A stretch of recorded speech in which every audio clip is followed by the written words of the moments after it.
Tell them a little bit about what you do at Auction House London. I think a shorter list is probably what I don't do. So at the moment, I don't actually auction any of the properties in the auction room, but he's got to keep his eyes out because I'm after that one as well. Anything from assisting the negotiators and the consultants with taking properties on, writing the properties up, assisting sometimes with valuations, basically managing the whole of the administrative staff, so making sure that the viewings and the like are all sorted out. Then obviously dealing with all the legal work, such as ensuring legal packs are online, all the way through to making sure that everyone's able to download them and access everything. So pretty much everything from start to finish. Okay, without further ado, let's look at our first little case study. I mean, talk us through this little one here. Just tell us a little bit about the property, and then we'll go on to what the angle was. Well, this certainly isn't a gem, but this is basically a one-bedroom maisonette, and it's classed as a maisonette because the kitchen, I believe, is on the 3rd floor. So I think it was somewhere around here. So this property, for the most part, looks pretty good. £40,000 for a one-bedroom flat in Southwood Road. I believe when we had sold it, it was producing £10,500 per annum. So anyone here who's a landlord would look at that yield and probably wet themselves with joy. That's amazing. It's good fun. What you don't see from the outset, actually, is, and only by going on to legal pack, pardon me, do you actually find the issues with the property. And this is the same for most properties that you'll find at auction, especially if they're exceedingly cheap. If they are exceedingly cheap, they are technically still cheap. There is an auction discount that is applied to every single property before the actual issue that affects the property is applied to add an additional discount.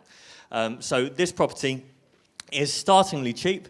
I can tell you it's sold for a... Let them guess. Let them guess. Oh, sorry. Okay, we'll do that. What do you think a flat in London? I'm taking Andrew's job here. Bit of SE9. First bid for a flat in London? Producing 10,500 per annum. 5,000. Oh, Jitin. Oh, it's not fair. You've seen some of my publicity. You've seen this one before. On Facebook, yeah. Sold for £5,000. How? How is... Oh, just say when. When? So this was, I think, June, July of this year. Yeah. This was not that long ago. The problem is, and it's something I tell everybody, is make sure you read the legal pack. This wasn't difficult to realise why it only sold for £5,000. Even if you're not a legal person or legally minded, it's very simple to look at a legal pack and say, oh, that doesn't sound like fun, or that doesn't look good. And they're all red flags. So the main problem with this property was there was a unilateral notice on the property that prevents you that when you do buy it, obviously to securing your name to the property as an owner.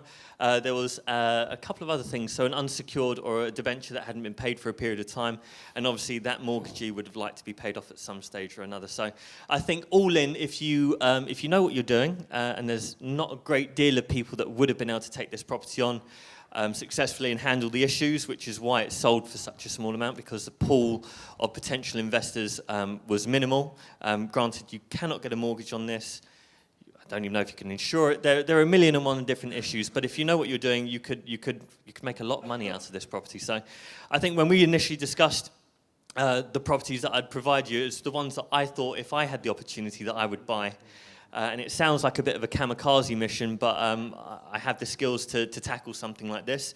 And if you interact with properties like this on a regular basis, if you read the legal packs, whether you buy it or not, you do gain knowledge, you do gain information. It does give you an element above and beyond that of everyone else. So I would have bought this for £5,000 or maybe even upwards of 40. I think it's been battered around the auction and the private treaty market for almost 2 years.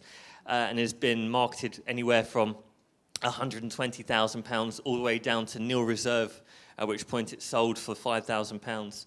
And anyone here who's half decent at maths knows that if you buy it for £5,000, you own it for a year. It's producing £10,500 per annum. You basically doubled your investment in 12 months. I'm not saying you should do it. There are legal issues, there are problems, but if you have to hand over the keys at the end of the take it. Enjoy. Have fun. So that's why I picked this one. This one is the pointing out to people that there are a lot of red flags. You don't need to be legally qualified to pick those up. It is very simple on the face of things. So I guess the other side of this one is that from the vendor's perspective, they may have put this one in, thinking that someone would just come in the room and think, no legal pack, no research whatsoever, oh, that's cheap for SE9. I might pay 30, 40 grand for it. Well, I mean, that sounds like fun, but reality kicks in fairly quickly, especially if you're dealing with a trader or a professional vendor. They know that if someone then drops their deposit, okay, well, now I've got to chase them for this, I've got to do that, maybe I have to sue them if I set for it. It's a big kerfuffle. Most people who want to attend the auction to buy or sell are looking technically to buy or sell a property. There's no point sitting there forever and a day just trying to steal deposits. It gets you nowhere. It gets you nowhere fast.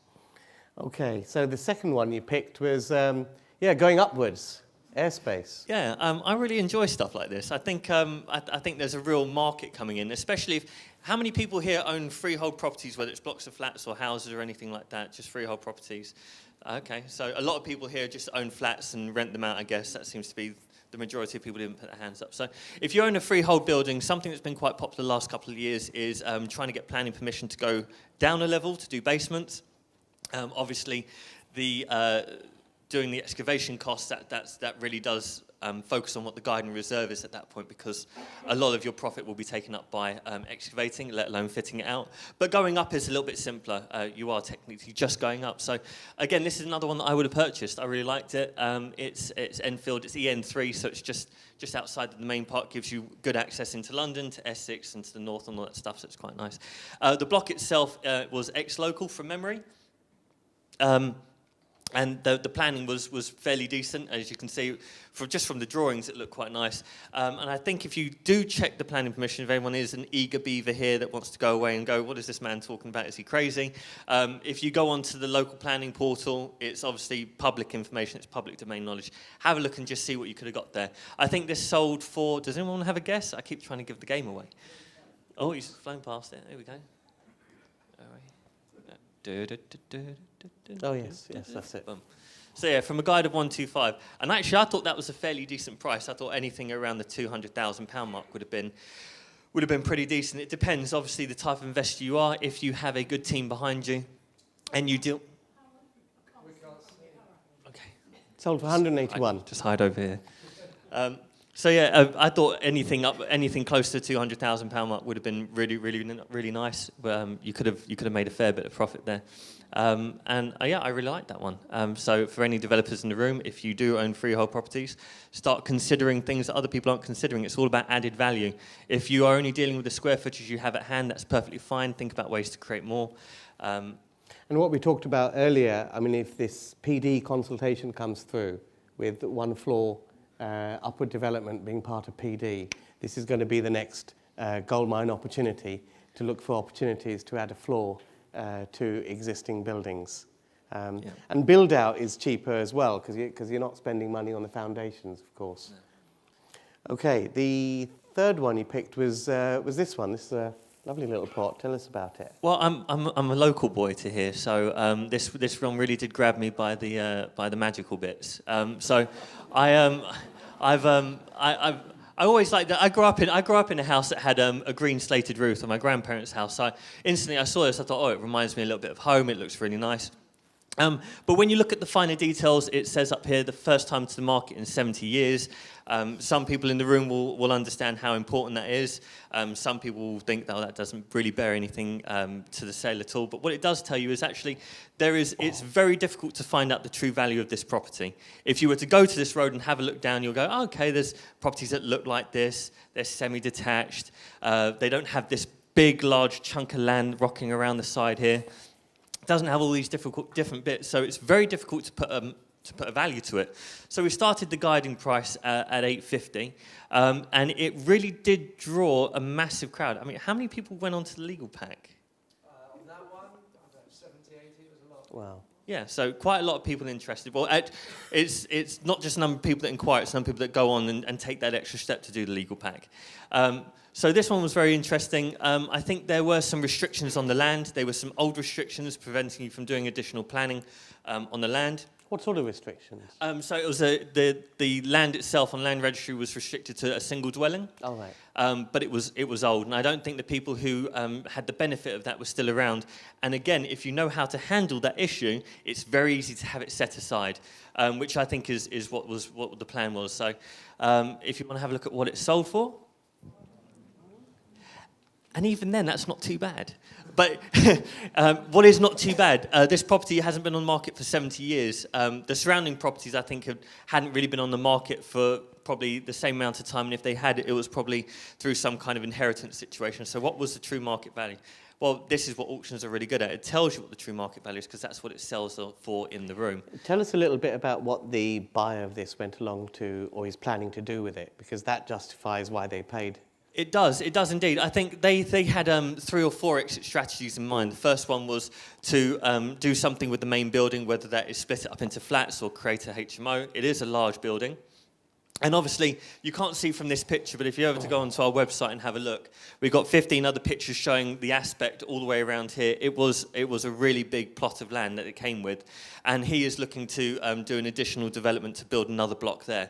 And he's a trade builder anyway, so he was close to cost at any point, and he definitely had an advantage there. But again, if I had the opportunity, obviously 1.12 is out of my league a bit, but I would have loved to have gone for it. I think there was plenty of profit there, plenty of scope for development, and definitely added value. And as you said, plenty of exit strategies. Plenty of exit strategies, yeah. Didn't quite meet. Well, there's no way to know what the market value was, Yes. so they could have turned it around, paid the stamp, and just done up the insides and then sold it off as another house. I mean, worst case scenario, if they're looking for a quick exit, that was an option. I don't think they would have ever dreamed of doing that, because the scope was so massive that they would have tried to take it much further, and I think they're in the process of doing that now. Brilliant. Okay. Listen, big round of applause for Jay and some insights. Thank you very much.